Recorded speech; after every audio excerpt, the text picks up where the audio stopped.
Hello everyone, welcome back. आज हम discuss करने वाले हैं next topic which is energy stored in a capacitor. तो चलिए स्टार्ट करते हैं।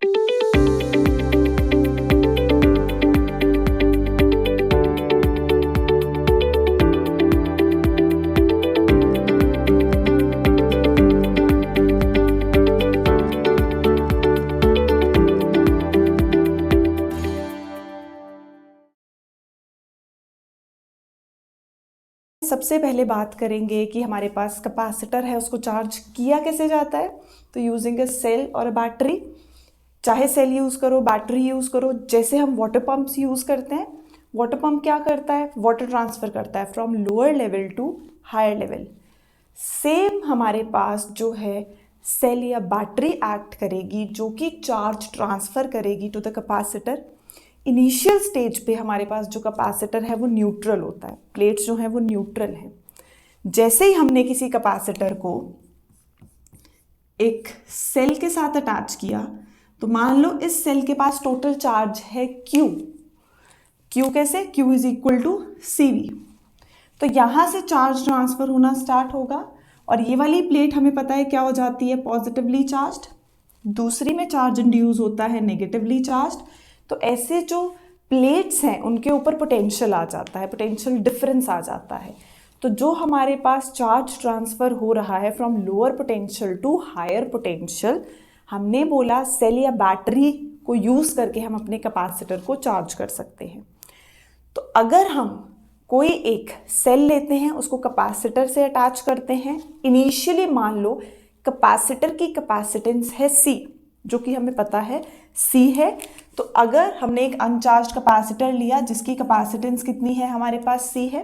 अगर हम इस कैपेसिटर को अटैच कर रहे हैं to a cell of potential difference, कितना पोटेंशियल डिफरेंस है सेल का, V। तो हमारे पास क्या आएगा, total charge Q appears on the positive plate. यही होता है, पॉजिटिव प्लेट पे टोटल चार्ज Q आ जाता है। Q कितना है, Q is equal to CV। अब किसी इंस्टेंट पे हमें कोई भी डेरिवेशन करनी होती है तो हम सबसे पहले क्या लेते हैं, उसका स्मॉल पार्ट डिफरेंशियल। तो डेरिवेटिव लेते हैं, फिर बाद में हम उसको इंटीग्रेट करते हैं। स्मॉल पोर्शन के लिए हम कोई भी वैल्यू कंसिडर करके फिर उसको इंटीग्रेट करेंगे। तो यहाँ पे हमारे पास हमें कैलकुलेट करना है एनर्जी को। Energy means work done. Physics में एनर्जी, वर्क डन, हीट, हमने कहा तीनों चीज़ें क्या है, रिप्लेसेबल हैं ये दोनों तीनों। तो अगर हम किसी पर्टिकुलर इंस्टेंट पे बोले, हमारे पास ये कैपेसिटर है, हमने कैपेसिटर को यूजिंग सेल चार्ज किया, पहली प्लेट ने पॉजिटिव चार्ज एक्वायर किया, पॉजिटिव पोटेंशियल पे आ गई +V, दूसरी आ जाती है -V, तो पोटेंशियल डिफरेंस आ जाता है।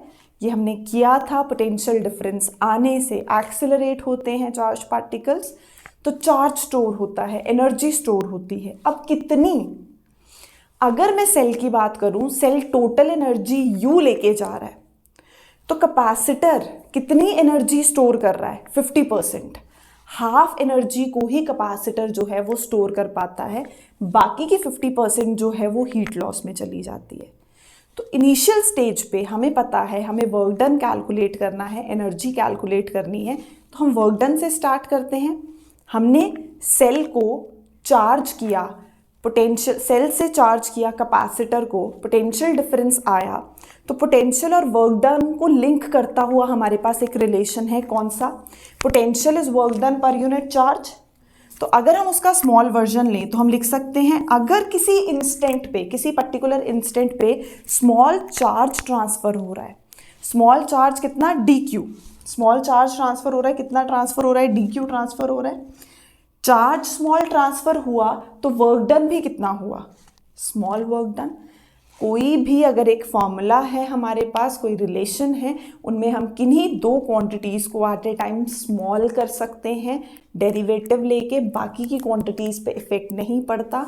तो हमने बोला पोटेंशियल कांस्टेंट, अगर small amount of work done हुआ इन ट्रांसफरिंग स्मॉल चार्ज, तो कैसे लिखेंगे, potential is work done per unit charge का रिलेशन है हमारे पास, वहीं से आया है ये W/Q से। तो dW कितना आ गया, VdQ।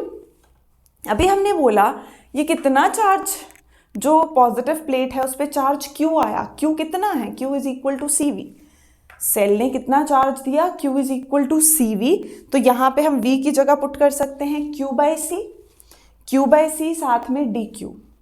हम हमेशा ऐसे ही करते हैं, पहले स्मॉल के लिए लेते हैं फिर उसको इंटीग्रेट करते हैं लार्ज वैल्यू के लिए। अब अगर हमें टोटल वर्क डन कैलकुलेट करना है, ये तो किसी पर्टिकुलर इंस्टेंट पे जब प्रोसेस चल रही थी, सेल चार्ज कर रहा था कैपेसिटर को, चार्जिंग हो रही थी किसी एक पर्टिकुलर इंस्टेंट पे, स्मॉल इंस्टेंट पे, सिर्फ जब dQ चार्ज ट्रांसफर हुआ तो उस टाइम वर्क डन भी कितना हुआ, क्योंकि स्मॉल चार्ज ट्रांसफर हुआ तो वर्क डन भी स्मॉल हुआ। तो हमारे पास हमें अब टोटल वर्क डन चाहिए। जब हम टोटल चार्ज Q ट्रांसफ़र करेंगे तो इंटीग्रेट कर देते हैं दोनों साइड्स। जब हम इंटीग्रेट करते हैं तो वर्क डन की लिमिट तो सेम 0 से W, total work done calculate करना है, इंटीग्रेट करना है विद रिस्पेक्ट टू Q। ये dQ क्या बताता है, dQ बताता है कि हम Q के विद रिस्पेक्ट टू इंटीग्रेट कर रहे हैं। तो जब हम Q के विद रिस्पेक्ट टू इंटीग्रेट कर रहे हैं Q बाय C, तो 0 से Q कांस्टेंट, चाहे वो डिफरेंशिएशन में हो, इंटीग्रेशन में हो, जब किसी वेरिएबल के साथ मल्टीप्लाई या डिवाइड होके आता है उसको टच नहीं करना, बाहर निकाल लो। तो यहाँ पे हमें C की ज़रूरत नहीं है, इसको हम यहाँ लिख सकते हैं 1 बाय C। अब ये है Q की power 1 dQ, increase the power bye 1 divide by increased power, है ना। तो Q की पावर 1 है, क्या बन जाएगा, Q की पावर 2 डिवाइडेड बाय 2। अब लिमिट है 0 से कैपिटल Q, तो आंसर आ गया Q स्क्वायर बाय 2C। तो कितना वर्क डन किया सेल ने चार्ज ट्रांसफर करने के लिए, Q square by 2C work done किया। ये है total work done in supplying charge Q square by 2C हो गया। हमारे पास एनर्जी स्टोर्ड हमें कैलकुलेट करनी है, तो अगर हम Q की जगह एक बार CV पुट कर दें तो रिलेशन आ जाएगा हाफ CV स्क्वायर। हमारे पास एक रिलेशन तो आ गया, ये किसकी टर्म्स में है, Q और C की टर्म्स में है। हमारे पास 3 ही वेरिएबल्स हैं हम जिनकी बात कर रहे हैं। अभी हमने Q और C की फॉर्म में निकाला, ये Q और C की फॉर्म में है। जब मुझे चाहिए C और V की फॉर्म में, तो मैं Q को एलिमिनेट कर दूंगी, Q की जगह हम पुट कर सकते हैं CV। तो Q की जगह जब CV पुट किया तो answer is half CV square. ये आ गया C और V की टर्म्स में, ये आ गया Q और V के लिए निकालना है तो C को एलिमिनेट कर दो। तो C की जगह हम क्या पुट कर सकते हैं, Q बाय V। तो C की जगह Q बाय V पुट कर देंगे तो ये आ जाएगा। तो जिन 2 क्वांटिटीज़ की टर्म्स में चाहिए उसमें से इसको एलिमिनेट करते जाओ। तो ये 3 आंसर्स हो गए हमारे पास। ये क्या है, energy stored by the capacitor. तो ये अगर हम कैपेसिटर की बात करते हैं, ये कितना वर्क डन करेगा, टोटल एनर्जी हमारे सेल के पास कितनी है। अगर टोटल एनर्जी सेल के पास U है, 100% है, तो कैपेसिटर कितनी एनर्जी स्टोर करेगा, 50%, हाफ। तो फिर सेल के पास कितनी है, सेल के पास है Q square by C, CV square.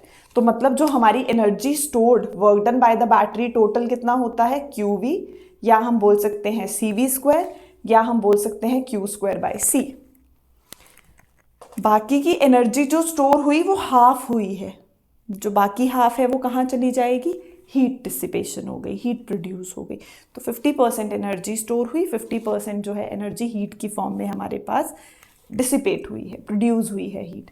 तो हमने कैसे निकाला energy stored in a capacitor, हमने बोला कैपेसिटर को चार्ज करना है, सेल या बैटरी यूज़ करो, सेल या बैटरी यूज़ करो। जैसे उसमें चार्ज ट्रांसफ़र होगा, लोअर पोटेंशियल से हायर पोटेंशियल जाएगा, पोटेंशियल का डिफरेंस आएगा, पोटेंशियल डिफरेंस आने से चार्ज स्टोर, एनर्जी स्टोर। हमने बोला मान लो किसी पर्टिकुलर इंस्टेंट पे स्मॉल चार्ज dQ ट्रांसफ़र हुआ, तो अगर स्मॉल चार्ज dQ ट्रांसफ़र हुआ तो वर्क डन भी कितना हुआ, स्मॉल। तो Q बाय C dQ। तो टोटल चार्ज कैसे आएगा, टोटल चार्ज मीन्स इंटीग्रेट कर देंगे। तो ये 3 वैल्यूज़ आ गई हमारे पास। सेम हम करते थे ओम्स लॉ के लिए भी सेम हीट आती थी, heat produced I square RT V square by RT। तो वो सेम जैसे 3 रिलेशन थे, 3 क्वांटिटीज़ थी, V is equal to IR। यहाँ भी हम सेम प्रोसेस करते हैं, हीट एक बार निकाल ली, एनर्जी एक बार निकाल ली, अब रिप्लेस करते जाओ जिसकी फॉर्म में आंसर चाहिए। तो ये आ गई हमारे पास energy stored in a capacitor. इसी के साथ लिंक्ड एक क्वेश्चन आता है कि एनर्जी डेंसिटी कैलकुलेट करो। Show that the energy density in a parallel plate capacitor is half epsilon naught E square. where E is the electric field between the plates. Same case ले रहे हैं, एक parallel plate capacitor लिया, parallel plate capacitor है, यहाँ positive charge आ जाएगा अगर हम उसको सेल से कनेक्ट करें, तो यहाँ नेगेटिव आ गया, चार्ज ट्रांसफर हुआ पॉजिटिव से नेगेटिव। अब हमारे पास अगर इन प्लेट्स का एरिया A है, इनके बीच में सेपरेशन स्मॉल d है जैसे कि होती है, हमने निकाली थी कैपेसिटेंस पैरेलल प्लेट कैपेसिटर की कितनी आती है, तो A epsilon naught by D। अब एनर्जी डेंसिटी निकालनी है, एनर्जी डेंसिटी होती है energy per unit volume, density होती है मास अपॉन वॉल्यूम, यहाँ है एनर्जी डेंसिटी, वो मास डेंसिटी होती है तो मास अपॉन वॉल्यूम लेते हैं, ये एनर्जी डेंसिटी है तो क्या आ जाएगा, एनर्जी अपॉन वॉल्यूम। एनर्जी तो हमने निकाल ली, हाफ CV² अभी निकाला। अगर हम कैपेसिटेंस और पोटेंशियल की टर्म्स में लेके चलें, क्योंकि कैपेसिटेंस हमें पता है of a parallel plate capacitor कितनी होती है, A epsilon naught by D, A is plate area, D is separation between the plates, epsilon naught permittivity, कितने एक्सटेंट तक एक चार्ज दूसरे चार्ज पे फोर्स लगा सकता है। जब हमने किया था तो किसी मीडियम में है तो उसमें कितनी लगेगी, दूसरे में है तो कितनी लगेगी, सेम परमिटिविटी। तो हमारे पास U है हाफ CV², C की जगह हम पुट कर सकते हैं A epsilon naught by D, और V की जगह इलेक्ट्रिक फील्ड की बात कर रहा है वो, तो electric field in terms of potential difference, potential gradient in magnitude लेते हैं तो E is equal to V by D आ जाता है। तो यहाँ से V कितना आ गया, ED। C भी हमें पता है, V भी पता है, C भी पता है, V भी पता है, C और V दोनों की वैल्यू पुट कर दी। C कितना आया, A epsilon not by D, V कितना आया, ED का होल स्क्वायर, कुछ कट हुआ, वो हमारे पास एनर्जी आ गई। एनर्जी पर यूनिट जो डेंसिटी हमारे पास वॉल्यूम है वो क्या डिफाइन करेगी, एनर्जी डेंसिटी। वॉल्यूम क्या होती है, वॉल्यूम हम नॉर्मली एरिया इंटू थिकनेस लेते हैं, तो यहाँ area into distance between two plates ले सकते हैं। ये हैं प्लेट्स A, इनके बीच में डिस्टेंस है D, तो वॉल्यूम आ जाएगा AD। वैल्यूज पुट की, D से D कैंसिल, A से A cancel, energy density is half epsilon not E²। किससे रिप्रेजेंट करते हैं, मोस्टली म्यू से रिप्रेजेंट करते हैं।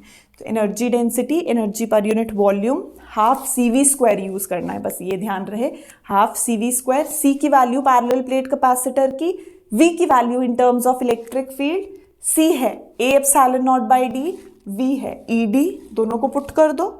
Volume area into thickness, volume क्या है, area into thickness, area into distance between two plates, तो AD, बस जो कट गया वो आंसर आ गया, यही प्रूव करना था, हाफ एप्सिलॉन नॉट E²। चलिए बेटू बाय।